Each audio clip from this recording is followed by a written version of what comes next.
All right, so now we got the second wrist lock in. And then we want to verify that we have some play here, that nothing is binding. So next up is to install the actual bearings.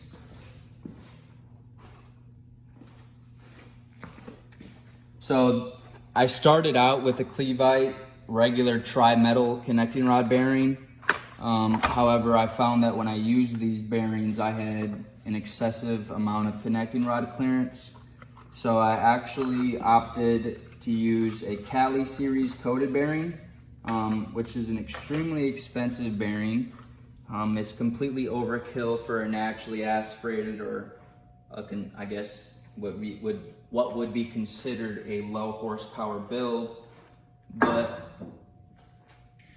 because these coated bearings can withstand excess of 1500 horsepower builds that are making an excessive amount of heat and really need a rod bearing that's going to last at that operating range.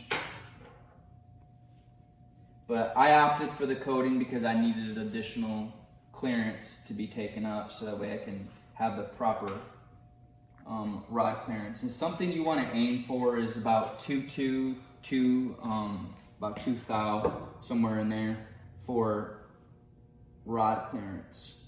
Now these bearings are labeled uppers and lowers. The lowers always goes towards the cap and the uppers always go towards either the block or the rod. Way you can quickly verify that is with the proper bearing in, you're closer to the flat side of the crankshaft. Hold it right there like that. The chamfer side is going to have more of a gap.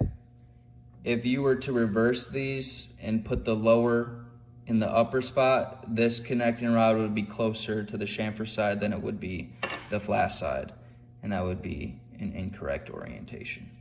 So we know we have the right orientation here.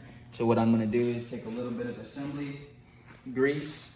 So I use driven engine assembly grease. Again, I'm using grease because I don't plan on starting this engine immediately. So we are going to be pretty generous on here. What you kind of want to avoid is getting grease on these little flat spots right here, because bearing crush is what is used to keep the bearing in place.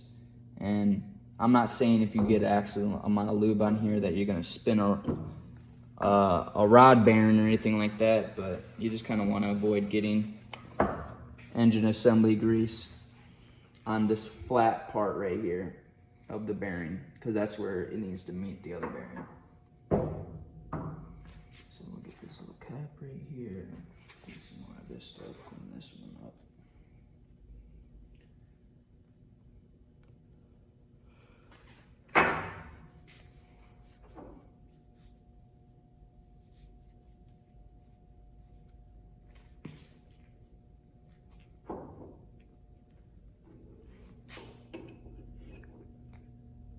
A lot of people believe that this little tang right here is what's used to keep the rod bearing in place, but that's not the case at all. That tang is only used for alignment purposes, and that is it. Just to make sure that you align the bearing squarely inside of the cap and rod.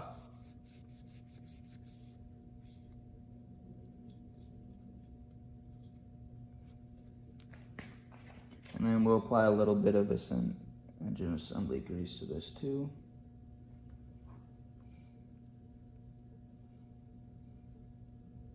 Alright.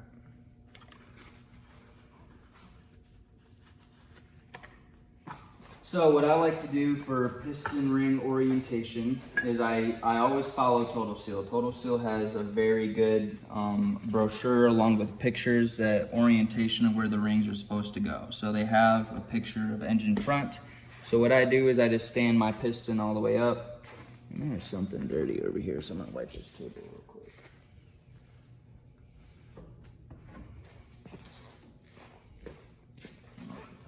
Piston 2.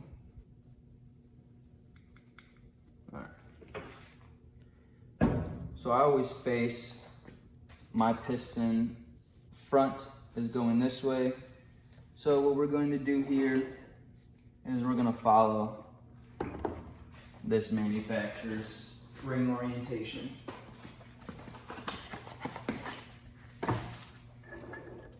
So you guys should have your rings already pre-gapped prior to assembly.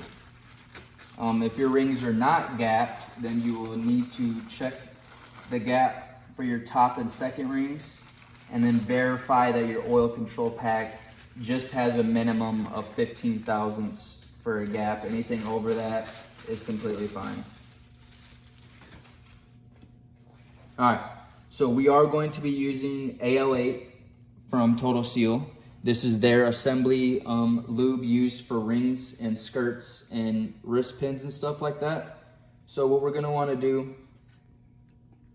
and a little bit does go a long way, just take a little bit on your fingers here, and then we're just gonna lube each individual ring all the way around.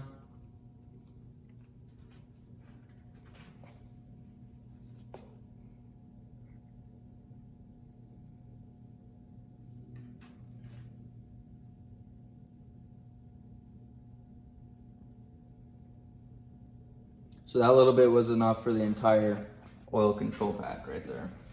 You don't need to be crazy taking this and dumping a half a bottle all the way around like a whole bunch of people do. That's stupid. Total Seal doesn't recommend that, so I don't know why people do that shit, but fuck it. All right, so based off of what Total Seal wants, they want the opening of our oil expander to face opposite of the front side of the engine, or 90 degrees from the engine snout. So that opening faces here, just like so.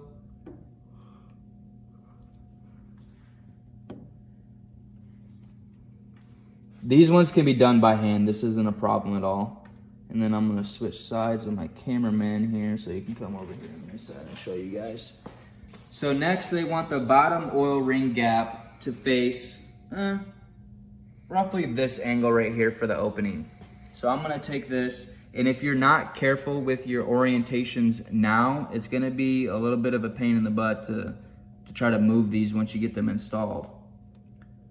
So slide that underneath the bottom there, slide that one underneath the bottom there, and then we'll follow all the way around.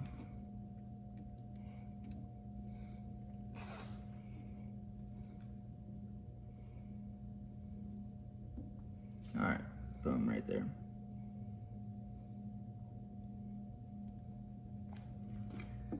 And then this is where you guys need to be careful, because on this side, you need to verify that your oil expander didn't overlap like mine just did.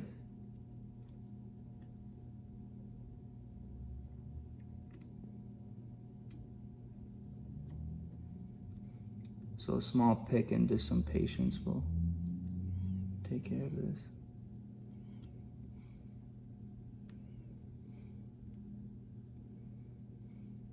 I think this one might be doing what that last one did. There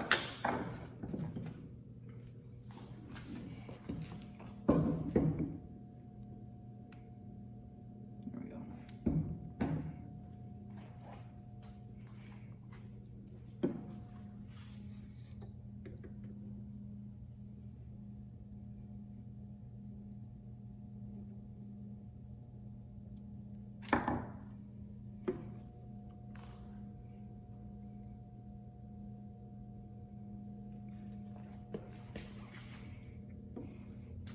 Take the top expander.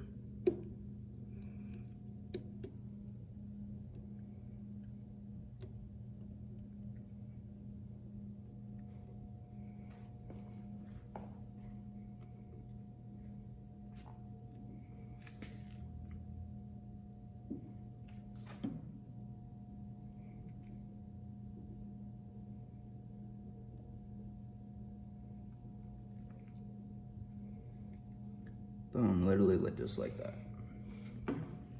All right, now we're gonna take our second ring.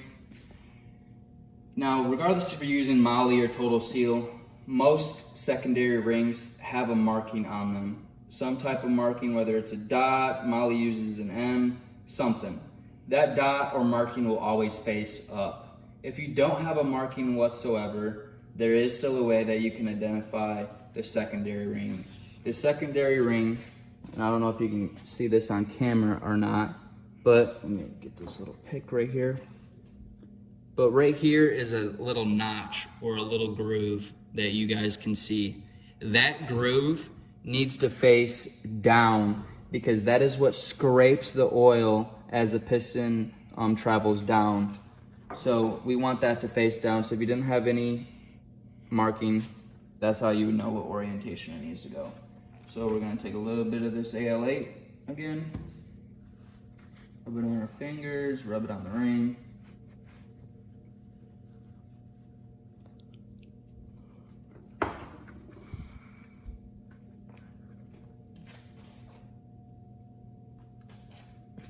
Take our secondary ring here, and then it needs to face this side.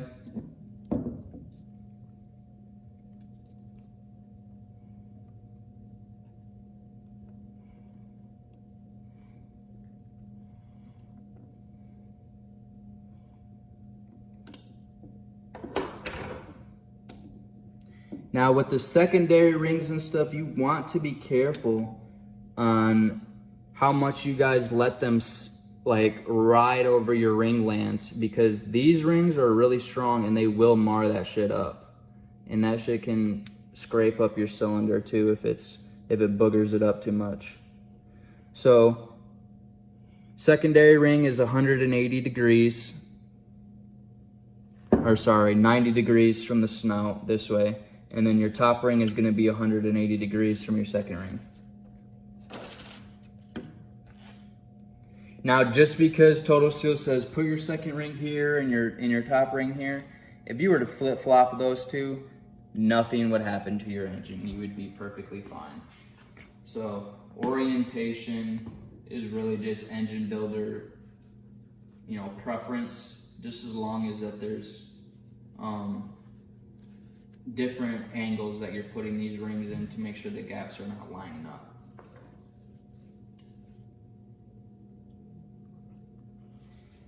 Now, this is a Total Seal ring and this doesn't have any markings, but I know that these little slots right here for this gas ported top ring needs to face up. If you were running Molly, Molly would have a top ring with a similar marking to the second one.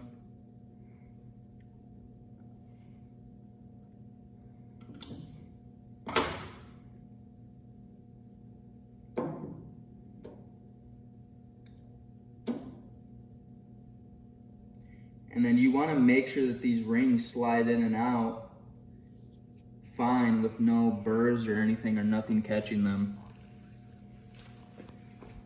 Now that we have all the rings in, now it's time to install the piston. So I highly recommend you guys getting an ARP compressive or piston install tool. The reason being is because it's a tapered ring, meaning that the top of it is wider than the bottom, allowing the piston to easily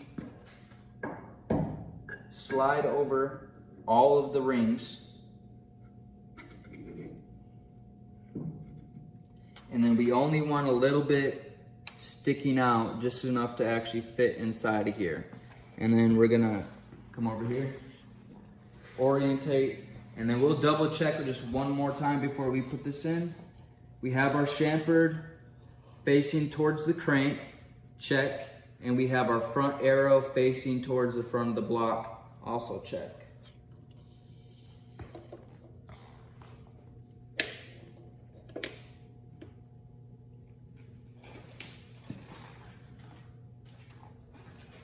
Now we're just going to take a small hammer and make sure that we're seated all the way around.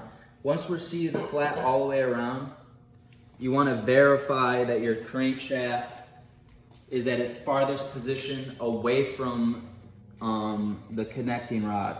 If you don't do that, you risk crashing into your connecting rod journal as you're pressing this piston in.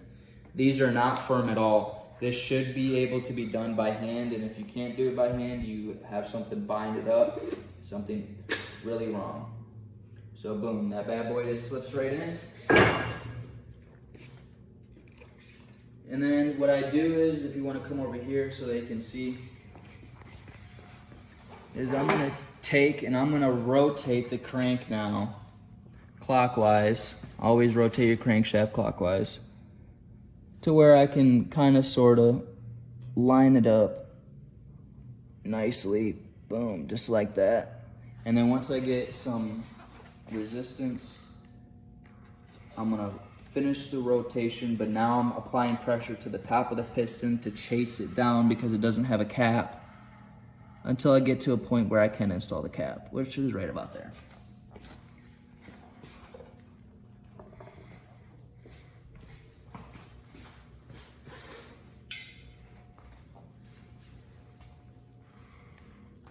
Now I want to verify that my yellow marks are lining up with my other yellow mark here, so I put the cap on the right way.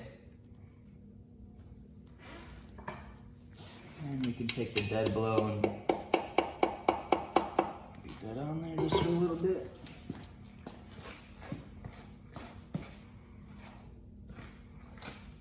Now CP Carrillo has their own assembly lube that they prefer to use for their hardware. Even though that is their preference, I'm going to opt against it simply because I have been using ARP lube for every other bolt that's in this thing. It's a great assembly lube to use for hardware. And it's what I pre-check the bolt stretch with as well. So I know what I need to torque these bolts to with ARP lube. To be honest, there was really no difference between the CP Carrillo lube and this. So if you want to use it, you absolutely can without a problem. Don't think I'm not using it because it's shit or something. It's not. It's perfectly fine. It's just preference.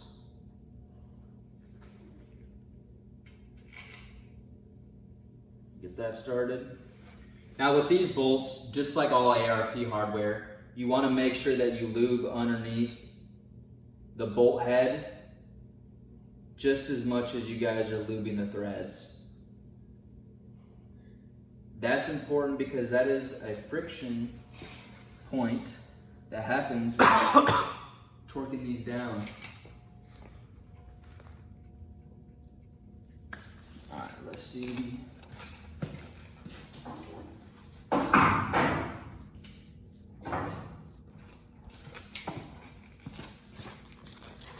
And I don't do any of my torquing right now. I wait till the end when all of the rods are in, and all I do is I simply make sure that the cap is fully on and just hand tight for right now.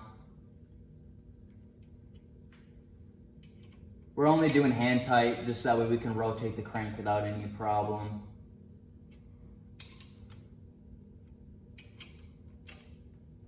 Alright, boom.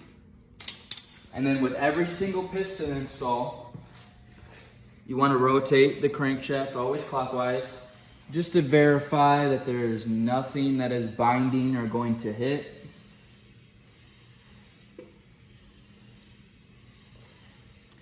Places to look that would bind or hit. And I'll flip this block upside down to show you guys.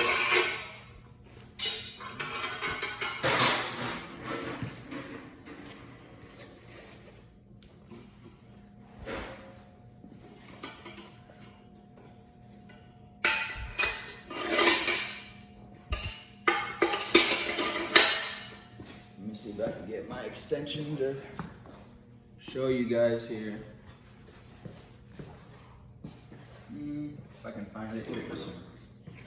So, alright, so come up in here. I'm going to show you on this side just because you can't see it with the two rods in the way, but where my extension is touching on these Coyotes, depending on what block you have, you're going to run into one of two scenarios. One, you're going to have a block without the oil squirter provision, which is something that I have. Or 2, you're gonna run into a block that has oil squirters, which means that that block has that oil squirter provision. If you happen to have those oil squirters and you want to keep them, you absolutely need to be very careful in rotating these engines, especially the first piston, because the piston squirter or the oil squirter will most likely come into contact with a lot of aftermarket pistons and rod combos. So a way around that is, one, you can do oil squirter delete, which a couple different companies, they sell them, but you also need to be careful or cognizant of the hardware that is used on that, because the hardware is usually what makes contact with either the bottom of the piston or some part of the rod. That's one area and the most common for binding up when you're running aftermarket stuff. Another area that's not really as common, I would say, would be your actual rods right here. So the rod, one of these hardware bolts might come into contact with some portion of your block, or the same scenario, your oil squirter. Generally speaking, this isn't really too much of an issue, but just to kind of show you guys what this looks like. And that's all there is to it, to installing pistons. Now, I'm not going to show you guys every single piston. I just wanted to show you guys one clean install of one entire cylinder here. If you guys follow these basic procedures that I'm doing here, you guys are going to have a clean engine install. I blueprinted this entire block, so that's why I've been taking really a lot of precautions and stuff. You can see this thing is marked up to shit, looks like a goddamn coloring book, but it's for my own knowledge and understanding of each component inside of here. If you guys have any questions or anything that I didn't cover in this short block video, please feel free to hit me up. Otherwise, it's Coyote. See you next time.